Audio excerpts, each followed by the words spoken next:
시간에 우리가 이 네 번째인까지 나오는 이 네 말탄자에 대해서 공부를 했어요. 네 말탄자에 대해서. 그죠? 그래서 우리는 그 말탄자가 누구인지를 궁금해하면 안 돼. 그 말탄자가 중요한 게 아니라 그 말탄자들을 통해서 하나님께서 하나님의 백성들에게 전달하시고자 하는 그 메시지를 잘 이해하면 돼요. 그 이 말 탄 사람이 도대체 어떤 사람이야? 그게 중요한 게 아니라 그 말을 탄 자를 통해서 주시는 메시지, 그걸만 우리가 알면 돼요. 주시는 메시지만 들으면 됩니다. 하나님은 두 산 사이에서 나오는 그 말탄 자들을 등장시킴으로 인해서 하나님의 구원은 심판과 그 다음에 저주와 재앙, 이 구원과 같이 동시에 일어나는 거야. 이런 것들이 동시에 공존하게 되는 거예요. 그러니까 새 창조를 위해서는요, 반드시 역창조가 선행되어야 함을 우리에게 주지시키기 위해서 이런 것들을 이제 보여주시는 거예요. 우리 설명을 해드렸습니다, 저번에. 그러니까 하나님은요, 우리 하나님의 백성들을 그 재앙을 받지 않도록 건져주시는 게 아니야. 그 재앙을 안 받도록 건져주셔갖고 우리가 재앙을 안 받는 게 아니에요. 그 재앙으로 표현된 역창조 속에서 새 창조를 향해 한 발 한 발 나아가도록 움직일 수 있도록 우리를 인도해 주시는 거야. 그걸 잊지 마셔야 됩니다. 그게 베이스로 깔고 있으셔야 되는 거예요, 여러분들이. 오늘은 1절부터 6절까지의 내용을 공부할 겁니다. 근데 네 번째 인까지를 공부하겠는데 첫 번째 인은요, 맨 마지막에 설명을 드릴 거예요. 첫 번째 인에 대해서는요. 두 번째 인부터 보겠습니다. 두 번째 인부터. 요한계시록 6장 3절입니다. 6장 3절. 그 어린 양이 둘째 봉인을 뗄 때 나는 둘째 생물이 오너라 하고 말하는 것을 들었습니다. 그때 불빛과 같은 다른 말 한 마리가 튀어나오는데 그 위에 탄 사람은 사람들이 서로 죽이는 일이 벌어지도록 땅에서 평화를 없애는 권세를 받아서 가졌습니다.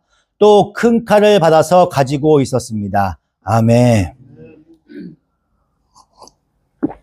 우리 주님께서 둘째 인을 뗐어요. 떼시니까 붉은 말과 그 말을 탄 자가 나와요. 그죠? 붉은 말과 그 말을 탄 자가 나와요. 성경적인 정서에서 본다면요, 불다는 거는 우리가 뭘 뜻해요? 제일 먼저 생각할 수 있는 건 피를 뜻해요. 피. 그죠? 피를 상기하게 돼요. 근데 이어 이 말씀을 보니까 붉은 말을 탄 자가 땅의 화평을 제하여 버린대요. 화평을 제하여 버리고 서로 죽이게 하는 권세를 받았대요. 죽이게 하는 권세. 그래서 먼저는 땅에서 화평을 제하여 버리고 둘째로는 뭐예요?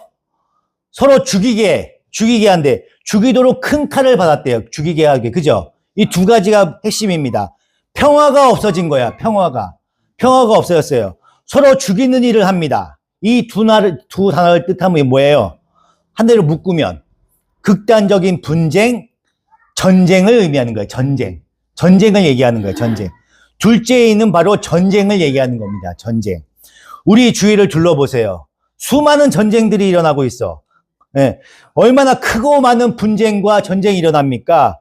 크게 얘기하면요, 지금 미국과 이란이 전쟁이 일어나고 있어요. 그죠? 전쟁이 일어나고 있어. 인종 간의 전쟁이 일어나고 있고, 종교 전쟁이 일어나고 있어요. 그죠? 끊임없이 정치적인 전쟁도 일어나고 있어. 야당과 여당이 끊임없이 싸우고 있잖아요. 전쟁이 일어나고 있어. 그리고 이웃 간의 전쟁이 일어나고 있어. 뭐 층간, 소음. 우리 집사님 많이 경험을 봤지? 층간, 소음 전쟁이 엄청 많이 일어나죠? 그런 전쟁도 일어날 수 있어. 연인끼리 또 싸워. 끊임없이 싸워요. 그것도 전쟁이야. 싸움도 전쟁입니다. 그죠? 어저께 정무도 나랑 싸워갖고 도망갔어. 욕하지 말라고 했더니만 도망갔어요. 그렇게 끊임없이 전쟁이 일어나. 심지어 부모와 자식 간에도 전쟁이 일어나요. 그죠? 끊임없이 전쟁이 일어납니다. 수많은 전쟁들이 우리의 역사 속에 끊임없이 일어나고 있어요. 끊임없이. 네. 그 전쟁을 통해서 많은 사람이 죽기도 하고, 상처를 받기도 하고, 절망하기도 하고, 좌절을 겪습니다. 그죠? 그지, 은혜야? 전쟁을 통해서 절망을 겪고, 우리 은혜는 착하기 때문에 많이 싸우진 않지만요, 끊임없이 분쟁이 일어나요. 그래서 끊임없이 이런 일이 일어납니다. 네. 그리스도인이라고 해서 이 절망과 좌절을 겪지는 않진 않아요. 똑같이 겪어요. 똑같이 그 전쟁을 비껴나갈 수는 없습니다. 우리 그리스도인들도 똑같이 그러한 전쟁에 노출되어 있는 거예요, 우리가. 세상에 이 겪는 전쟁에 노출되어 있는 정도가 아니라 거기에 보태어서 그리스도인들만이 겪어내야 하는 전쟁이 따로 있어요. 그게 뭐냐면 찾지 마세요. 제가 읽어드리겠습니다. 마태복음 10장 34절입니다. 너희는 내가 세상에 평화를 주려고 온 줄을 생각하지 말아라. 평화가 아니고 칼을 주려고 왔다. 나는 사람이 자기 아버지와 맞서게 하고 딸이 자기 어머니와 맞서게 하고 며느리가 자기 시어머니와 맞서게 하려고 왔다. 사람의 원수가 자기 집안 식구일 것이다. 나보다 아버지나 어머니를 더 사랑하는 사람은 내게 적합하지 않고 나보다 아들이나 딸을 더 사랑하는 사람도 내게 적합하지 않다. 아멘. 세상은 이러한 전쟁을 겪으면서 어둠과 절망과 좌절과 사망으로 던져져요. 그죠? 세상 사람들 이렇게 던져져. 그렇지만 그리스도인들은요, 그러한 전쟁을 겪으면서 십자가의 도를 배우게 되는 거야, 우리는. 그 도를 배우는 거야. 이렇게 달라지는 거야. 세상 사람들은 그 전쟁을 통해서 절망을 느껴. 우리는 근데 거기서 한 걸음 더 그리스도로 나아가게 되는 거예요. 이게 달라지는 거예요. 나의 유익을 위해서 어떻게 해야 되는 거야? 내 유익을 위해서는 어떻게 해야 돼? 수단과 방법을 가리지 않고 반드시 이겨야 돼. 그게 전쟁이에요. 세상 가운데는 전쟁 가운데 있어, 우리가. 내가 유익하고 이익을 받으려면 전쟁에서 이겨야 됩니다. 그러나 우리는요, 반대로 우리 그리스도인들은 어떻게 해야? 반대야. 상대방의 유익을 위해서 자기를 죽여야 되는 거야. 내 유익을 위해서가 아니라 남의 유익을 위해서 내가 죽어야 되는 거야.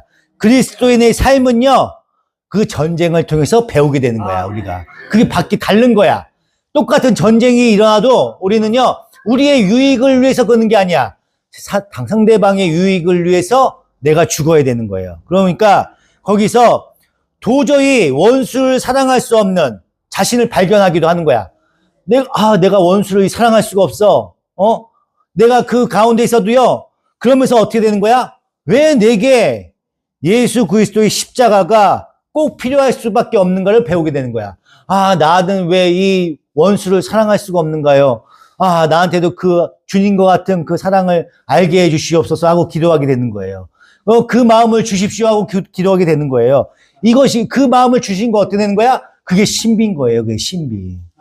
세상은요, 점점 더 악해지고 크고 작은 전쟁들이 더 많이 일어나게 됩니다. 분명 그 전쟁들은요, 하나님의 심판의 도구가 되는 거야, 그게. 우리 심판의 도구가 되는데, 하나님의 백성들, 우리들은요, 우리 성도다움을 만들어 가시는 거야, 그 전쟁을 통해서. 하나님이 주시는 복인 거야. 막 청년부들이 싸워. 우리 광석이가 맨날 기도하잖아요. 우리 청년부 싸우지 않게 하게 해달라고요. 그 분쟁이 왜 일어나는 거야? 내가 상대방을 이겨먹으려고 하기 때문에 분쟁이 일어나는 거예요. 근데 내가 상대방을 위해서 내가 죽잖아요? 그럼 분쟁이 안 일어나. 화합이 일어나요. 사랑이 일어나. 그리스도인들 거기까지 가야 되는 거야.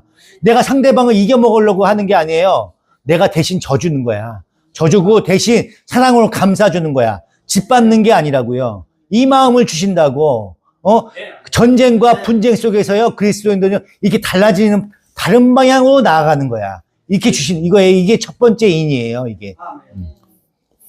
세 번째 인으로 넘어갑니다. 요한계시록 6장 5절입니다. 6장 5절. 그 어린 양이 셋째 봉인을 뗄 때에 나는 셋째 생물이 오너라 하고 말하는 것을 들었습니다. 그리고 내가 보니 검은 말 한 마리가 있는데 그 위에 탄 사람은 손에 저울을 들고 있었습니다. 그리고 네 생물 가운데서 나오는 듯한 음성이 들려왔는데 밀 한 대도 하루 품삯이요 보리 석 대도 하루 품삯이다. 올리브 기름과 포도주에는 해를 끼치지 말아라 하고 말하였습니다. 아멘. 셋째 인을 떼자 검은 말이 나오고 그 말 탄 자가 손에 저울을 들고 있대요. 성경에서 저울을 얘기하면 뭘 얘기하는 것 같아요? 우리가 저울 하면 뭘 얘기하는 것 같아요? 저울이. 할렐루야. 맞아요. 구람 잴 때, 구람수를 잴 때, 뭔가를 이렇게 저울질한다고 하잖아요. 비교하거나 뭐 할 때 저울을 사용합니다. 그 성경적인 의미를 파악하려면요, 에스겔서를 봐야 돼. 찾지 마세요. 그냥 읽어드리겠습니다. 에스겔 4장 16절입니다. 에스겔 4장 16절.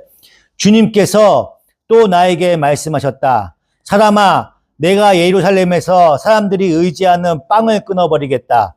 그들이 빵을 달아서 걱정에 쌓인 채로 먹고 물을 데워서 벌벌 떨며 마실 것이다.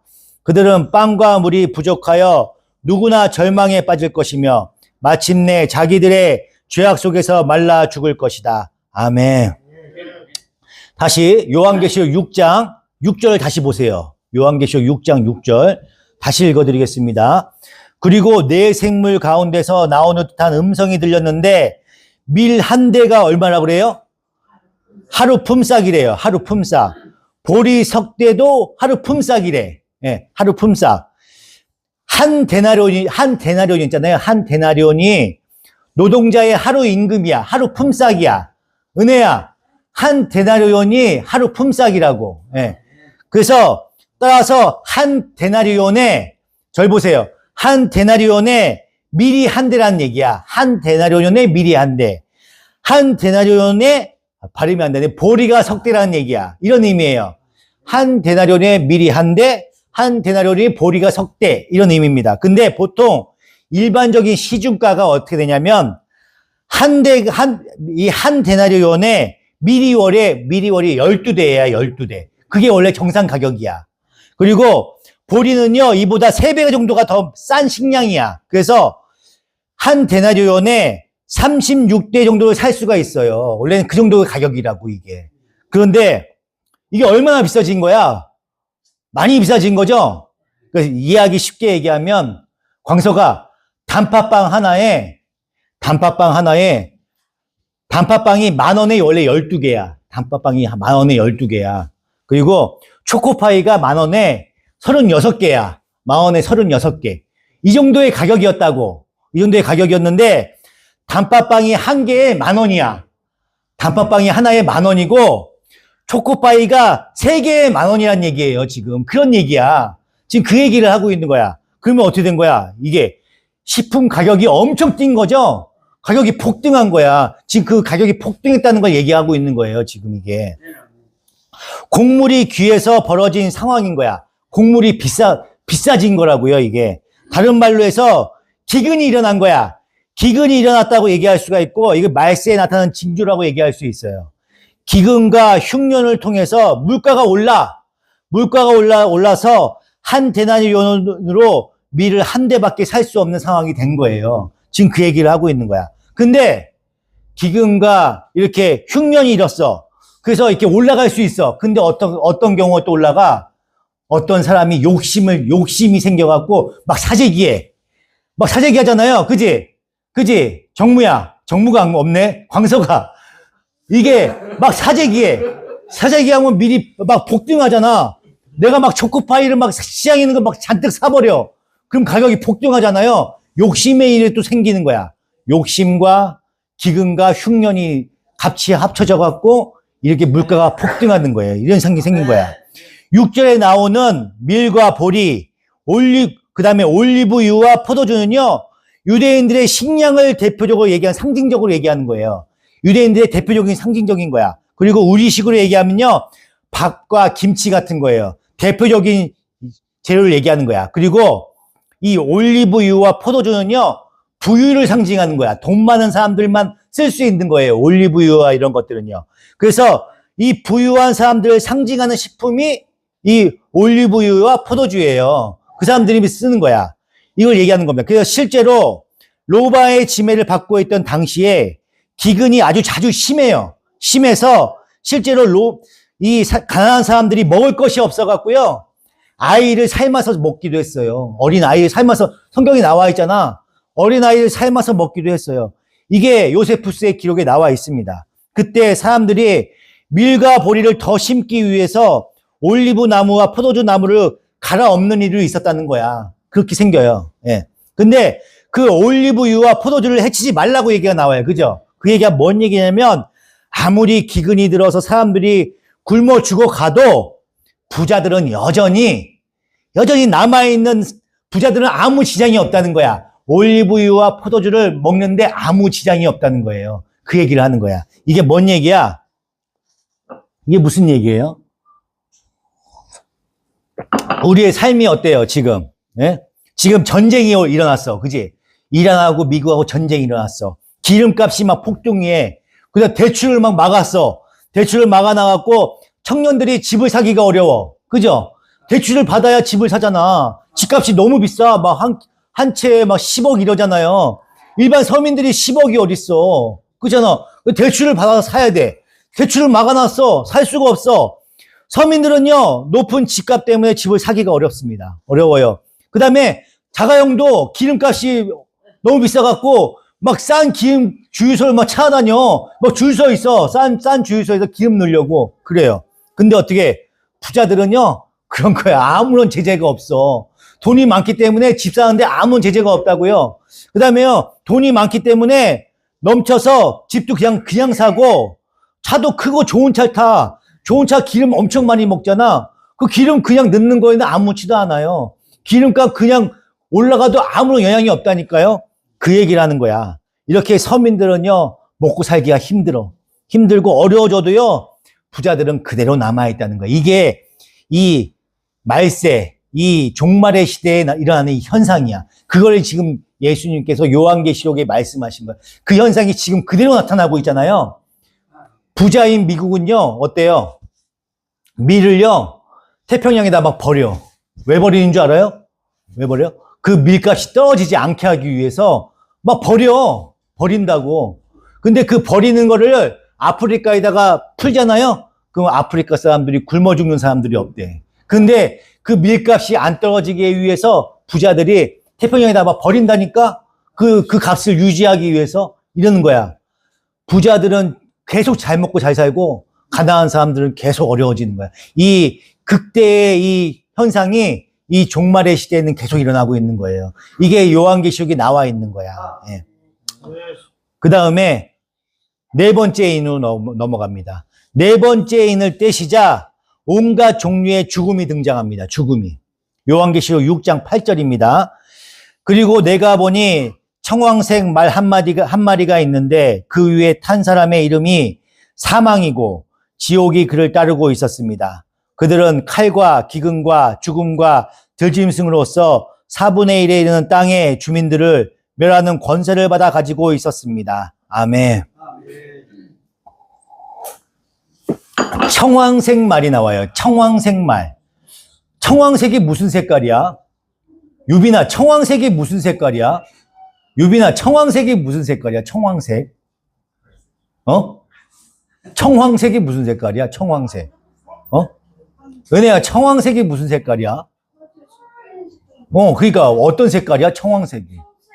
청색하고 황금. 비슷해. 그 청황색이라는 색깔이 무슨 색이냐면요.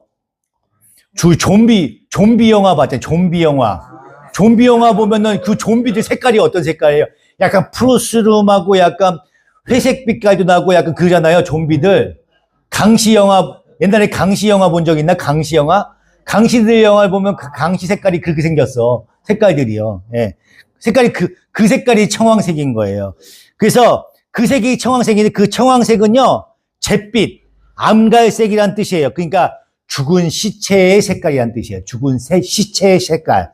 죽은 시체의 색깔. 그걸 의미하는 겁니다. 그런데 그 말탄 자의 이름이 사망이에요. 사망. 죽음이에요. 그 청황색의 말탄 자는요, 사망을 의인화시킨 거야. 사망을 의인화시킨 거예요. 그러니까 그 말탄 자가 누구인지를 궁금해 하시면 안 돼. 궁금해하지 마시고 그게 어떤 메시지를 갖고 있는지에 대해서 우리가 관심을 가져야 될 필요가 있는 거야. 예, 여기서 보면. 그 말탄 자는요, 하나님이 세상에 심판과 저주와 재앙을 내리시는 것을, 그 내용을 얘기하는 겁니다. 그래서 그러한 내용들이 구원을 얻는 하나님의 백성들에게는요, 새 창조를 향한 역창조의 복된 사건임을 아시면 되는 거야. 우리는 그거를 의미가 뭔지만 얘기하면 되는 거예요. 그 청황색의 말탄 사망이 죄의 삭슨 사망이잖아요. 그 사망이 무엇으로 사람들을 죽이는 거예요, 지금? 검과 흉령과 죽음과 땅의 짐승으로 죽인다고 나와 있어요, 지금. 그죠?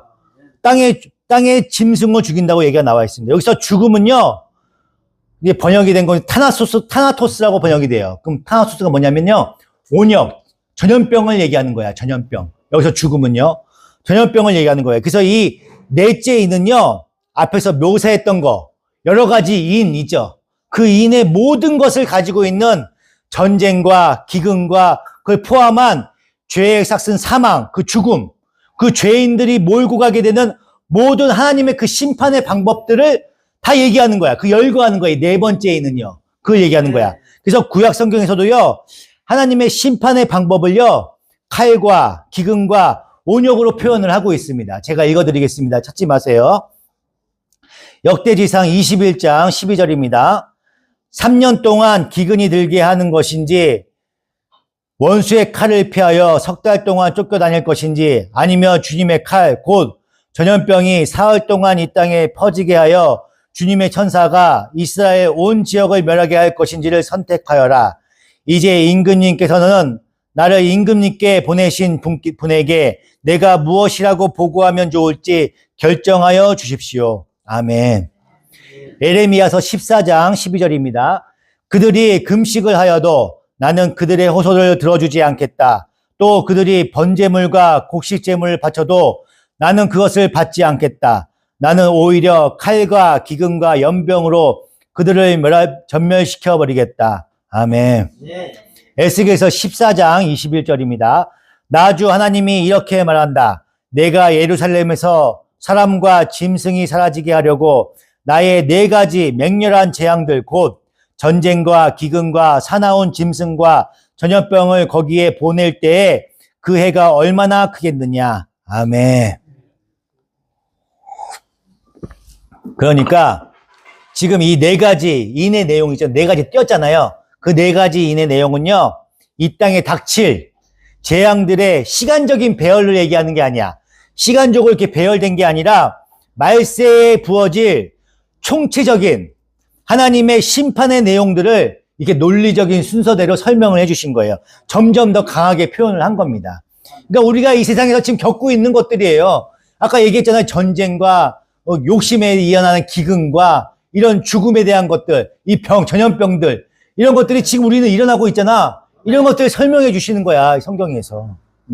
그래서 이 4번째는요, 앞에 모든 재앙들의 내용들을 다 포함하고 있는 거예요. 4번째가. 이 죽음이라는 게 사망이라는 것들, 이런 것이 다 포함하고 있는 겁니다. 예수께서 말세 때 어떤 일이 일어날 것인지를 묻는 제자들에게 똑같이 대답을 해주셔요. 똑같이. 요건 한번 찾아보시겠습니다. 마태복음 24장.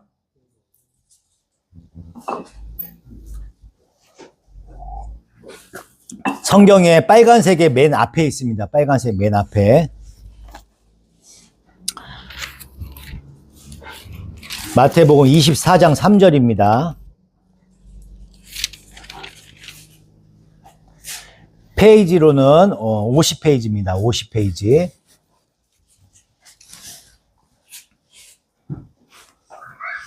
제가 읽겠습니다. 예수께서 올리브산에 앉아 계실 때 제자들이 따로 그에게 다가와서 말하였다. 이런 일이 언제 일어나겠습니까? 선생님께서 다시 오시는 때와 세상 끝날에는 어떤 징조가 있겠습니까? 우리에게 말씀해 주십시오. 예수께서 그들에게 말씀하셨다. 누구에게도 속지 않도록 조심하여라. 많은 사람이 내 이름으로 와서 말하기를 내가 그리스도이다 하면서 많은 사람을 속일 것이다. 또 너희는 여기저기서 전쟁이 일어난 소식과 전쟁이 일어나리라는 소문을 들을 것이다. 그러나 너희는 당황하지 않도록 주의하여라. 이런 일이 반드시 일어나야 한다. 그러나 아직 끝은 아니다. 민족이 민족을 거슬러 일어나고 나라가 나라를 거슬러 일어날 것이며 여기저기서 기근과 지진이 일어날 것이다. 그러나 이런 모든 일은 진통의 시작이다. 그런 때에 그때 사람들이 너희를 환난에 넘겨줄 것이며 너희를 죽일 것이다. 또 너희는 내 이름 때문에 모든 민족에게 미움을 받을 것이다. 또 많은 사람이 걸려서 넘어질 것이요 서로 섬겨주고 서로 미워할 것이다. 또 거짓 예언자들이 많이 일어나서 많은 사람을 흘릴 것이다. 그리고 불법이 성하여 많은 사람의 사랑이 식을 것이다. 그러나 끝까지 견디는 사람은 구원을 얻을 것이다. 아멘. 그런데 여기서는요, 지금까지 인의 재앙에서 살펴본 말세에 일어날 심판의 내용에 무언가 하나가 더 보태져 있어요. 더 보태져 있다고요. 많은 사람을 미혹해 하는 뭐예요? 적그리스도 얘기가 나와 있어. 거짓 선지자. 거짓 선지자에 대한 관한 내용이 담겨져 있습니다. 그런데 잘 보시면요, 네 번째 인을 뗄 때 거기에 짐승이 등장해. 짐승. 그죠? 계속 짐승이 나와요. 짐승. 짐승의 얘기가 나옵니다. 네 번째 인을 뗄 때 칼과 기근과 온역과 땅의 짐승에 의해서 죽음을 당할 것이라고 얘기를 하고 있어요. 그렇죠? 그 땅의 짐승들이 바로 세상을 미혹해 하는 마귀의 세력을 얘기하는 거야. 마귀의 세력. 거짓 선지자들을 얘기하는 거라고요. 예. 8절에 요한계시록 6장 8절에 열거되어 있는, 한번 보세요. 6장 8절에 한번 이렇게 보시면 열거되어 있는 사람들을 죽이는 칼과 기근과 온역과 땅의 짐승들은요, 하나님의 심판의 다른 이름들이에요. 다른 이름들. 그 모든 것은 결국은요, 사망을 가져오는 것들입니다. 죽음을 가져오는 거야. 그래서 여기서 우리는 한번 잘 생각을 해봐야 돼요. 이 인을 떼는 사람이 누구예요? 인을 누가 뗍니까? 주님이 떼고 계셔. 주님이 떼고 계셔. 그죠? 주님이 떼고 계시는데 우리가 이러한 내용을 보면 오해하기가 쉬워요. 네. 말세 때가 되면요, 마치 하나님께서 전쟁과 기근과 질병 같은 재앙을 일으켜서 세상을 심판하시고 징계하시고 심판하시는 것처럼 생각할 수가 있어요. 하나님이 하신다고 생각하실 수가 있어. 근데 그게 아니에요. 그건 아닙니다. 이 모든 재앙들은요, 타락한 인간과 마귀의 세력, 즉 악한 세상이 만들어내는 거야. 이런 것들은요. 전쟁을 누가 일으켜? 전쟁을 누가 일으켜? 하나님이 전쟁을 일으키시는 거야? 막 싸워. 광석이랑 명석이랑 서로 싸워. 왜 싸우는 거야? 내가 이기겠다고 싸우는 거 아니야. 내 욕심이, 내가 맞다고 해서 싸우는 거 아니에요. 내 욕심 가운데 싸우는 거야. 자기가 이 전쟁을 통해서 인간의 욕심이 만들어내는 거야. 이 전쟁은요. 지금 미국하고 이란하고 왜 싸우는 거예요?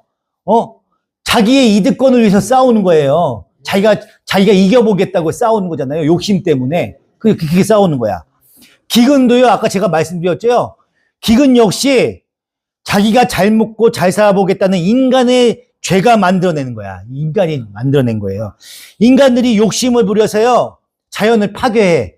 자연을 파괴하고 땅을 혹사시켜서 기근이 생기는 거야, 이게.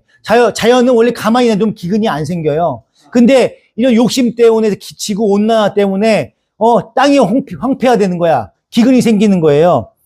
나누지 못해. 이렇게 어려운 가운데 있으면요, 못 사는데 나눠야 될 거 아니야? 아니야. 내 나라만 잘 먹고 살겠다고 지금 이 세계가 그렇게 일어나고 있잖아요. 화합이 일어나지 않아. 내가 잘 먹고 살겠다고 서로 막 그렇기 때문에요. 이렇게 욕심 때문에 이 풍요 속에, 지금 우리나라도요, 너무 풍족하기 때문에 먹는 걸 막 버려. 다른 나라는 뭐 굶어 죽는 사람들이 있어요. 이렇게 갈리는 거야. 풍요 속에 기근을 만들어내는 거야. 똑같이 이렇게. 예. 전염병이 왜 생기는 거야? 전염병이 왜 생겨요? 광우병이 왜 생겼어? 광우병. 옛날에 광우병 엄청 유명했었죠? 광우병이 왜 생긴 거예요? 식물을 먹어야 돼. 동물들은요, 초식동물은 식물을 먹어야 돼. 그죠? 식물을 먹어야 되는데 하나님께서 소에게는요, 식물을 먹이려고 만들어 놨단 말이에요. 근데 발육을 촉진시킨다고요, 동물성 사료를 먹이고요, 고깃가루를 먹였어. 뼈가루를 먹였다고. 예. 그래서 그걸 먹어서 생겼던 그 병이 광우병인 거야. 그냥 풀을 먹었으면 안 생기는 병이에요. 인간의 욕심 때문에 광우병이 생긴 거야. 예. 에이즈가 왜 생겼어요? 에이즈가 뭔지 알아? 에이즈 막 그 피부병 같이 해서 죽잖아. 그 에이즈가 왜 생긴 거예요? 예. 하나님이 주셨어. 성스러운 성을 주셨다고, 성을 주셔갖고, 그 부부관계가 주어진 선물이잖아, 선물. 인간한테 주어진 선물. 근데 짐승과 관계를 해. 짐승과 관계를 하고 동물과의 관계를 한단 말이야. 그렇게 해서 타락을 했어. 짐승과 관계를 하고 동성끼리 관계를 해서 거기에 생겨나는 게 에이즈예요. 에이즈. 인간의 욕심 때문에 생긴 병이라고. 그것도 똑같이. 그 모든 거에 배후엔 누가 있어요? 그 배후엔 누가 있어? 우리를 달콤한 유혹과 죄 가운데 만들어서 그 빠진 존재가 누구야? 우리를 죄에 빠지게 만들고 결국에는 사망이라는 삭을 줘. 품삯을 준다고. 그 품삯을 주는 존재가 누구예요? 마귀 세력이, 마귀 세력. 마귀들이 사탄 마귀들이 그 마음을 주는 거예요. 그래서 결국 그 재앙은요, 사탄 마귀가 주는 거예요. 근데 무조건 사탄 마귀가 주는 거야? 아니야. 무조건 사탄 마귀가 주는 게 아니야. 여러분들이 잘 아는 얘기예요. BTS 있어요. BTS. 나는 요즘에 아는 아이돌은 BTS밖에 모르겠어. TV를 잘 안 보니까. BTS가 유럽이나 해외에 나가면요, 국빈급 대우를 받아요. 국빈급 대우. 전용기가 와서요, 그리고 막 왕들이 막 이렇게 환영해 주잖아요. 국빈급 대우를 받습니다. BTS가. 그들이 뭐 특별히 잘생겼어? 아니야. 더 잘생긴 사람 많아. 우리 광석이가 더 잘생겼어. BTS보다 더 잘생겼어. 그래. 왜 비웃는 거야? 잘생겼는데. 훨씬 잘생겼어. 근데 잘생겨갖고 BTS가 막 그런 거야? 그렇지 않아요. 왜 그들이 그런 힘을 갖게 된 거예요? 예. 그들을 추종하는 그들의 팬들이 있는 거야. 그죠? 그들이 팬들이 있어서 그들을 세계적인 가수로 만든 거야. 그죠? 팬이 없으면 그 사람들, BTS가 팬이 없으면 어떻게 돼요? 그냥 존재할 수가 없는 거야. BTS가. 존재가 안 되는 거예요. 따로 떨어져 있는 그 BTS는요, 조그만 기획사에 있던 자들이야. 청년들이에요. 꿈을 꾸는 청년들이었다고요. 그냥 우리 같은, 광석이 같은 청년이야. 월세방에 살고 있는 우리 종진이 같은 그냥 똑같은 청년들이었다고, 20대 청년들. 그 청년들이야. 별로 잘생기지도 않았어. 똑같다고요. 이것도 원래 하면은 애들이 되면 나 무슨 안티 생기는 거 아니야? 근데 어떻게 우리 광석이가 더 잘생겼는데, 그렇다고요. 월세방에서 가수를 꿈꾸던 평범한 청년일 뿐이었었어요, 그냥. 그랬는데, 그들을 따르는 수많은 추종자들이 BTS를 세계적인 가수로 만든 거야. 예. 마귀의 세력은요, 마귀를 추종하는 하나님을 떠난 인간들이 모두 거기에 포함되어 있는 거야. 마귀의 세력들이 돼버리는 거야. 하나님을 따르지 않는 백성들이, 인간들이. 우리는 하나님을 따르게 추종하게 만들어졌는데, 하나님을 안 따르고 마귀를 따르기 때문에 마귀가 커진 거예요. 바로 거듭나기 전에 여러분의 자신들이 마귀의 세력 안에서 힘을 보태고 있던 사람들이었었던 거야, 우리가 똑같이 마귀의 세력에 힘을 보태던 사람들이에요. 바로 자기 안에 세 사람과 공조하고 있는 옛몸, 우리 똑같이 옛몸 갖고 있잖아요. 죄의 경향, 그게 사륵스라고 얘기해요. 사륵스. 바로 우리의 죄성이, 이 모든 것들이 바로 세상을 미혹하는 적 그리스도의 세력, 그러니까 마귀의 세력인 거야. 우리가 똑같이 옛사람이 다 마귀의 세력인 거예요. 그래서 모든 타락한 인간들은요, 마귀의 세력과 공범인 거야. 공범. 똑같이 하나님을 따르지 않고 마귀를 추종하는 자들은 다 마귀의 세력인 거예요. 그래서 마귀와 같이 똑같이 공범으로 심판을 받는 거야. 나중에 되면은요. 그래서 심판을 받는 거예요. 결국은 우리가 저지르는 거야. 우리가 저지르는 거야. 똑같이. 아무리 마귀가 유혹을 해도요, 우리가 동조하지 않으면 우리는 그 악한 길을 따르지 않을 수가 있는 거예요. 그 마귀가 출몰할 수가 없는 거야. 세력이 없는데 무슨 마귀가 세력이 있는 거야. 우리가 공조하기 때문에 마귀의 세력이 있는 겁니다. 그러니까 그 모든 재앙은요, 하나님이 만들어내시는 게 아니에요. 하나님이 만들어내셔서 재앙이 생기는 게 아니라 마귀의 세력을 포함한 타락한 인간들의 죄성이 만들어내는 거야. 우리의 죄성이 만들어내는 겁니다. 그 만들어낸 것들을 하나님께서 하나님 나라의 완성에 수단과 방법을 그냥 쓰실 뿐인 거야. 그냥 쓰는 거야. 요셉이 이제 형들한테 팔려나가요. 그래서 하나님께서 그 형들한테 너희들 요셉을 팔아먹어라.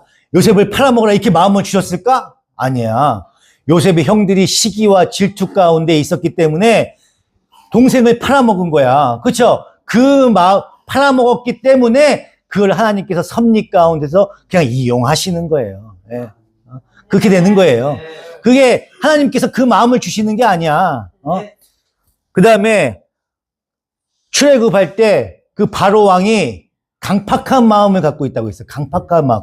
강팍한 마음을 주신다고 그랬어요. 근데 강팍한 마음을 주신 게 아니라 그 요셉 그 바로가 강팍한 마음을 갖고 있었던 거야. 그 마음을 그냥 내버려 두신 거야. 하나님께서. 그래서 그렇게 심판을 받는 거예요. 우리 인간들은 그게 강팍한 마음을 갖고 있는 거예요. 네. 그거를 하나님께서 그냥 쓰실 뿐이에요.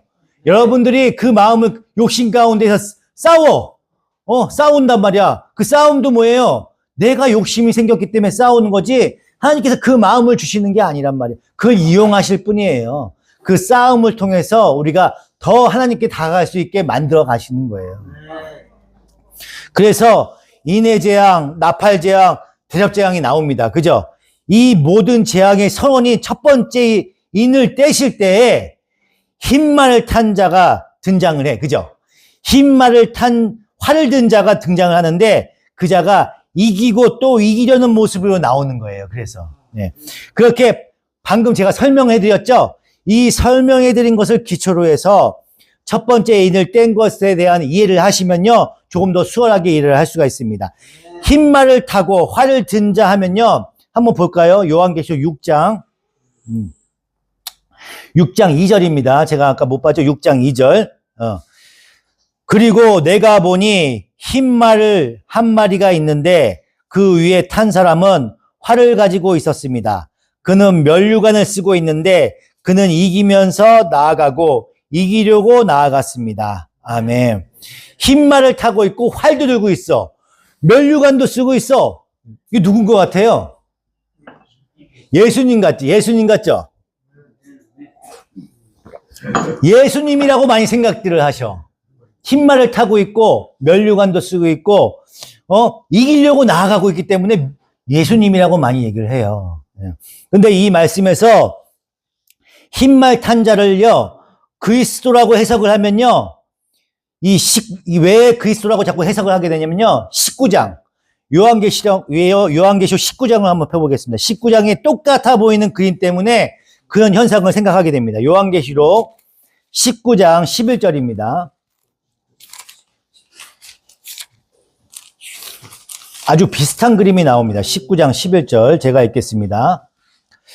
나는 또 하늘이 열려 있는 것을 보았습니다. 거기에 흰 말이 있었는데 신실하신 분, 참되신 분이라는 이름을 가지신 분이 그 위에 타고 계셨습니다.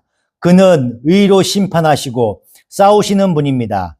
그의 눈은 불꽃과 같고 머리에는 많은 관을 썼는데 그분밖에는 아무도 알지 못하는 이름이 그의 몸에 적혀 있었습니다. 그는 피로 물든 옷을 입으셨고 그의 이름은 하나님의 말씀이라고 하였습니다. 그리고 하늘의 군대가 희고 깨끗한 모시 옷을 입고 흰 말을 타고 그를 따르고 있었습니다. 그의 입에서 날카로운 칼이 나오는데 그는 그것으로 모든 민족을 치실 것입니다. 그는 친히 쇠지팡이를 가지고 모든 민족을 다스릴 것이요 전능하신 하나님의 맹렬하신 진노의 포도주 틀을 밟으실 것입니다. 그의 옷과 넓적다리에는 왕들의 왕, 군주들의 군주라는 이름이 적혀 있었습니다. 아멘. 비슷하죠, 지금? 비슷해요. 아주 비슷한 그림이 나옵니다. 백말가 등장하고 면류관을 지니고 있습니다. 또 손에는 무기가 들려 있어요. 그죠? 무기가 들려 있어요. 이 말씀에서 묘사한 것은 더할 말이 없이 예수 그리스도를 얘기하는 거예요. 19장의 말씀은요. 예수 그리스도를 얘기하는 겁니다. 그리고 마치 우리가 읽은 계시록 6장의 첫 번째 인을 떼실 때 등장하는 흰 말탄자의 모습하고 아주 비슷해. 아주 흡사해요. 그죠? 흡사합니다. 근데 원어의 의미를 살펴보면 계시록 19장에 나오는 예수님께서 쓰신 면류관, 그 면류관은요, 헬라어로 디아데마예요. 디아데마인데 이 디아데마의 그 의미를 보면은요, 왕권을 상징하는 왕관이야. 왕권을 상징하는 왕관을 얘기합니다.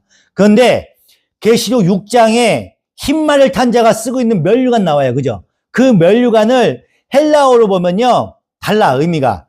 스텝하노스라고 얘기해요. 스텝하노스라고 얘기합니다. 근데 이건 무슨 뜻이냐면요, 경기나 전쟁처럼 경쟁의 승리자가 마라톤에서 승리하면 면류관 쓰여지잖아요. 이렇게 경기 승리자한테 주어지는 관을 얘기하는 거야. 의미가 달라. 그 면류관의 의미가 다릅니다. 그러니까 싸워서 이겨야 주는 면류관을 얘기하는 거야. 6장에서 얘기하는 그 면류관은요. 다른 면류관이야. 다른 면류관을 얘기하는 거고요. 19장에 예수님은 뭘 갖고 싸워? 검을 갖고 싸운다고. 검을 갖고 싸워요. 근데 6장은요. 흰 말을 탄 자는 뭘 갖고 있어요? 활을 갖고 있어요. 활. 무기가 달라. 지금 무기가 다릅니다. 다른 무기를 다 갖고 있어요. 2장에서 다룰 이 메시지의 초점이 바로 여기에 있는 거예요. 여기에 있어요. 6장과 19장에 등장하는 말탄 인물은요. 전혀 다른데 비슷하게 가장을 하고 있는 거야. 지금 여기 6장의 지금 2절의 말씀은요. 비슷하게 가장을 하고 있어. 그래서 이런 전제를 가지고 6장으로 돌아가서 자세히 보겠습니다. 먼저 제단에 인을 떼는데 그 인을 떼는 분은요. 어린 양 바로 그리스도를 얘기한다고 했어요. 그죠? 그 그리스도가 그러면 말을 탄 자가 또 그리스도가 될 수 있어? 그리스도가 인을 뗐는데 또 말 탄 자가 또 그리스도가 될 수가 있냐고요. 이게 말이 안 되잖아요. 그죠? 이 논리적으로 맞지 않아. 일찍이 죽음을 당하신 어린 양이 인을 떼기에 합당한 자이셔서 지금 인을 떼셔요. 인을 뗐더니 흰 말을 탄 자가 있는데 어떻게 흰 말 탄 자가 그리스도가 될 수가 있어요? 될 수가 없잖아요. 될 수가 없습니다. 그렇다면 이 흰 말 탄 자의 정체는 그리스도를 가장한 적그리스도를 얘기하는 거예요. 적그리스도. 예. 그래서 비슷해 보이는 거예요. 비슷해 보이는 거예요. 그래서 2절에 보시면요. 나아가고 또 이기려고 한대요. 이기려고 해. 이 말은요. 이겼다는 것이 아니에요. 이기려고 한다는 거예요. 이기려고 애를 쓰면서 바둥바둥 거린다는 거야. 이 사탄막이 이 적그리스도가요. 이기려고 바둥바둥 한다는 거야. 그런 의미를 담고 있는 거야. 그렇다면요. 이제는 이기지도 않은데 이미 면류관을 쓰고 있어. 그죠? 이기지도 않은데 면류관을 쓰고 있어요. 그래서 여기서 이 말탄 자가 거짓 존재라는 걸 우리가 알 수 있는 거예요. 네. 예수 그리스도인 것처럼 가장하는 거야. 가장하고 거짓 존재인 거야. 이렇게 적그리스도는요, 광명의 천사로 오는 거야. 다 같이 이 적그리스도의 그 목표와 목적을 밝혀내야 되는 거야. 그래서 적그리스도는요, 혼동과 혼란을 일으키는 거야. 통일교도 신천지도요, 입만 열면 하나님을 얘기해. 그리고 그리스도를 얘기하는 거야. 그리스도를 얘기해. 똑같이. 그런데 그 그리스도를 말하고 십자가를 들먹입니다. 종말에 등장하는 이단들은요, 다 똑같이 비슷한 옷을 입고 들어온다는 사실을요, 얘기하고 있는 거예요. 이렇게. 그래서 하나님의 백성들은 헷갈려요. 그래서 진리와 사이비 사이를 구별하지 못하게 만드는 거예요. 이 적그리스도가. 예. 흰 말탄 자가 손에 들고 있는 이 활은요, 성경 전체에서 일정한 해석적 의미를 가지고 있어요. 이 활이. 에스겔서 39장입니다. 1절이면 제가 그냥 읽어드리겠습니다.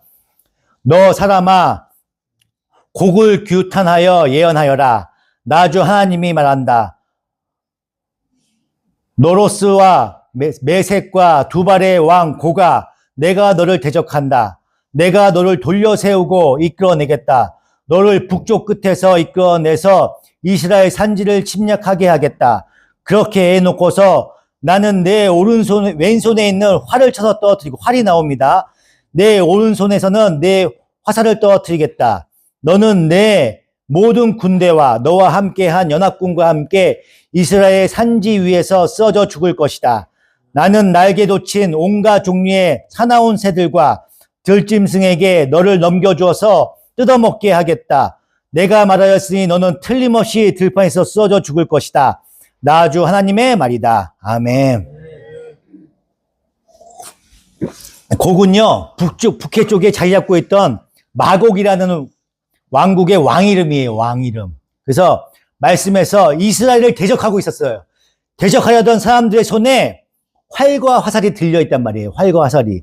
그래서 성경에서 활과 화살을 얘기하면요, 하나님의 백성들을 대적하는 대표적인 무기를 뜻해요. 예.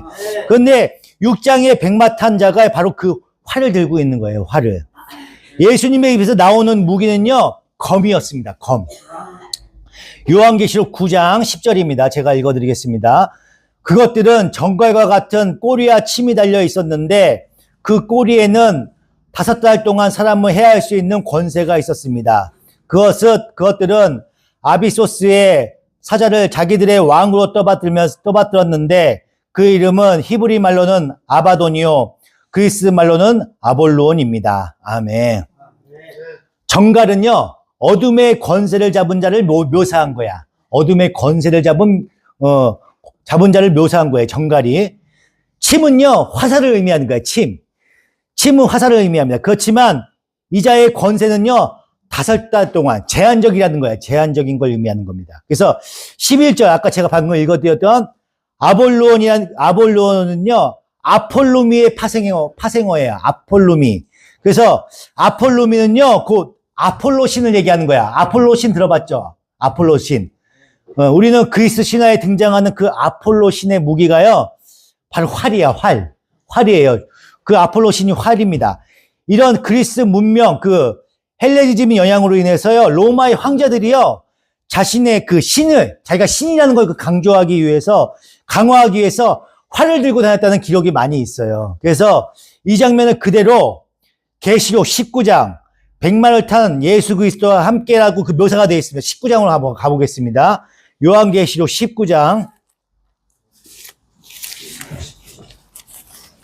17절입니다.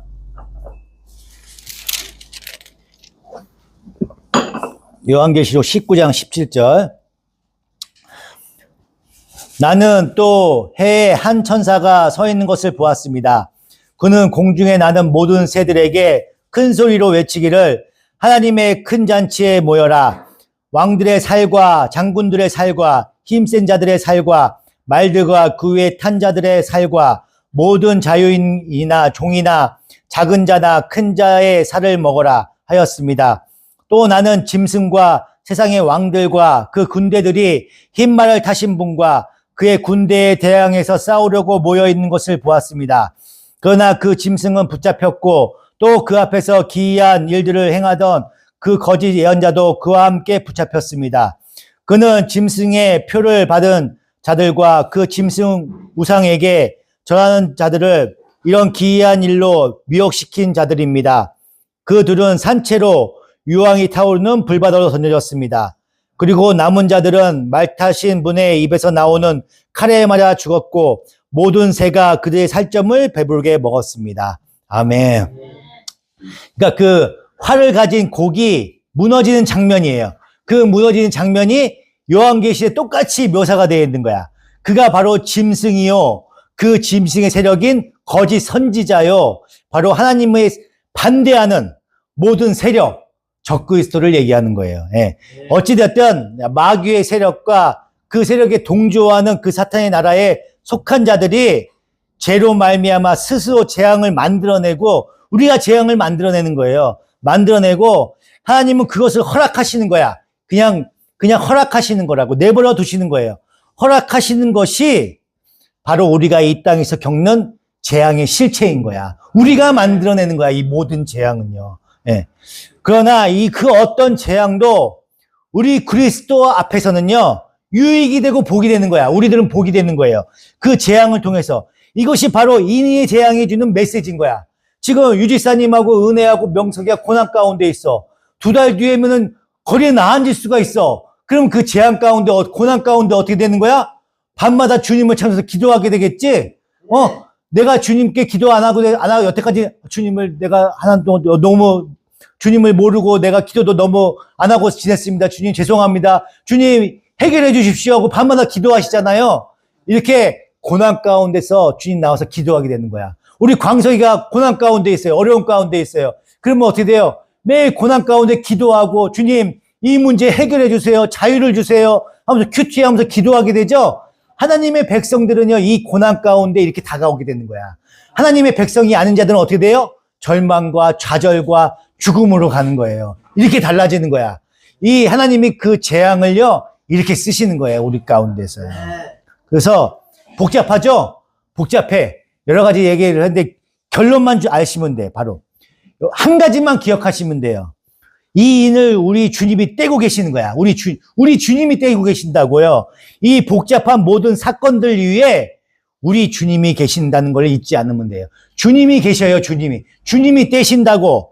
이 모든 거는요, 우리 주님의 허락하에서만 일어나는 거야. 이 모든 고난은요, 주님이 허락하시기 때문에 일어나는 거야. 지금은 집을 못 구해서 지금은 집에 쫓겨나고 집을 얻고 이런 모든 과정들이 주님이 허락하시기 때문에 일어나는 거예요. 이런 과정들이요. 우리 주님이 역사와 인생의 주인공이신 거예요. 주인이신 거예요. 그러니까 여러분들이 안심할 수가 있는 거야. 그래서 은혜가 저렇게 태평하게 있을 수가 있는 거야. 그래서 은혜 집사님이 편안하게 있을 수가 있는 거예요. 안심할 수가 있는 거야. 왜요? 주님이 함께하고 계시기 때문에. 주님이 모든 걸 주관하고 계시기 때문에. 그래서 우리가 기도 가운데 평안과 기쁨이 있을 수가 있는 거예요. 고난 가운데. 근데 그 기도를 안 해, 은혜야? 기도해야 되겠지? 매일매일 기도해야, 주님한테 좋은 집 달라고 기도해야 되겠지? 우리 생명이, 평안 가운데, 말문이 터질 수 있도록 해달라고 매일 기도하고 있어? 그렇게 기도하게 되는 거야. 근데 택함받지 않은 백성들은 어떻게 돼요? 좌절하겠지? 이 상황에서 좌절하겠죠? 이렇게 달라지는 거야. 예. 세상이 우리를 죽이려고 하면 그냥 죽여달라고 그냥 얘기하는 거야. 옛사람은 죽는 거예요. 죽어가야 새 사람이 되는 거야. 세상에서 멋지고 당당하게 죽으시면 되는 거예요, 여러분들은요. 나를 죽여가는 싸움인 거예요. 그런데 죽음은요, 우리가 부활을 전제로 두는 거야. 우리 부활절이잖아요. 우리가 새롭게 부활하는 거야. 이 과정을 통해서 회개하고 새롭게 태어나는 거야. 우리 광석이가 저렇게 멋진 청년이 되는 거야. 새롭게 태어나는 거야. BTS보다 더 멋진 청년이 된 거예요, 지금. 주님과 함께 동행하는 청년이 된 거예요. 이렇게 되는 겁니다. 예. 그래서 기쁘게 나를 죽일 수 있는 거예요, 여러분들이. 그러면 사는 거야. 그러면 살아나는 거야. 광석아, 그래야 살아나는 거야. 종진아, 그래야 사는 거라고. 이 종말과 고난 가운데서요, 다시 살아나는 거예요. 그래서 그렇게 역사하는 거예요. 좌절 가운데서 기쁨이 있는 겁니다.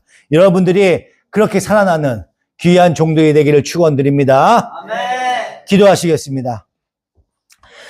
하나님의 크신 은혜와 사랑에 감사합니다. 주님께서 베풀어 주셔서 이렇게 요한계시록 말씀을 통해서 우리가 인내 재앙 통해서 주님의 뜻을 알아가는 귀한 시간을 허락하여 주시옵소서. 고난과 어려움 가운데서 하나님이 동행하고 계시고 언제나 그 모든 것을 주관하시는 하나님을 알고 있사오니 우리의 삶 가운데서 평안과 기쁨이 넘치게 하여 주시옵시고 이 삶을 통해서 언제나 세상에 멋지고 당당하게 살아갈 수 있도록 주님께서 역사하여 주시옵소서. 감사드리며 우리 주 예수 그리스도 이름으로 간절히 기도드리옵나이다. 아멘.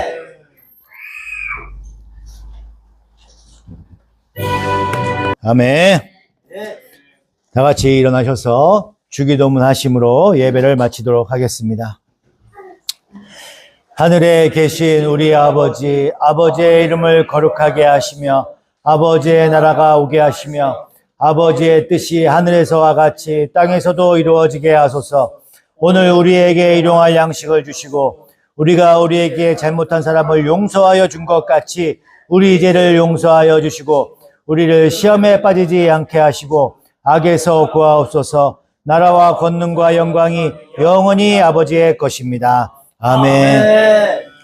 지금은 우리 주 예수 그리스도의 은혜와 하나님 아버지의 극진하신 사랑과 성령님의 감화 감동 교통 역사하심이 우리 늘평화교회 성도들의 머리에와 우리 청년부 장년부의 머리에와 고난과 역경과 질병과에 있는 우리 모든 성도들 머리 위에 영원까지 함께 있을지어다. 아멘. 축복하여 주시옵소서. 이끌어 주시옵소서. 인도하여 주시옵소서. 역사하여 주시옵소서. 아버지의 고난을 싹 다 물러가게 하여 주시옵시고 하나님의 말씀 가운데 함께 하여 주시옵시고 아버지의 모든 질병 싹 다 물러가게 하여 주시옵시고 거룩으로 나아갈 수 있도록 주님께서 인도하여 주시옵소서. 축복하여 주시옵소서. 이끌어 주시옵소서. 도와주시옵소서. 살려 주시옵소서. 하나님의 그 거룩으로 나아갈 수 있도록 도와주시옵소서. 감사드립니다.